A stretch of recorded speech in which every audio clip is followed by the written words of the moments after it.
Vakomana vana Museveni aiwa ndo vamwe vakushatisa kontinende yedu yeAfrica ndokuti kuti now they are blocking people to carry out their rallies. Nyangwe ari pamutemo ari constitutional vanhu vachimaita zviri peaceful vouya panapa vachistopa marallies ana Bobi Wine.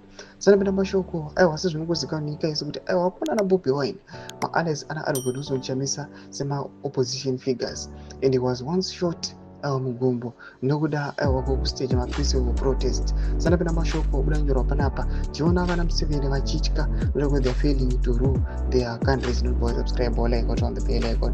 Timda paine Bobi Wine abudanyora chiti the criminal regime has blocked our planned last rally at Boise 1, claiming that it is on the route to be used by dictator Museveni, effectively meaning that NUP is not allowed to campaign in all parishes of Kawempe North.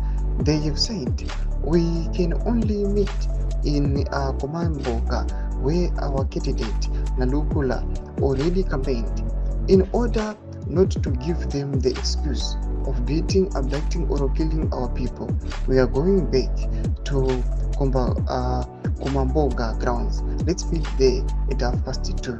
Tomashuka nokuda panapa vakomana vakutondoti vachimisiwa nevakomana naMuseveni ari kunzi madictator. Zvamuri kuona masoldiers akamira nemota dzavo panapa vachistopa anyone angada kunoatenda that rally. Zvitiko zviri kuitika vatiri kuona kuti these dictators vakomana vari kufeila kurula vachikuramba vari ngori clinged on to power. Vari kuonekwa kunzi ndo vanhu vari kudzikisira kontinende yedu yeAfrica vachitadza kutransitiona kana kusiyira power kuna vanhu veopposition kana vechidiki.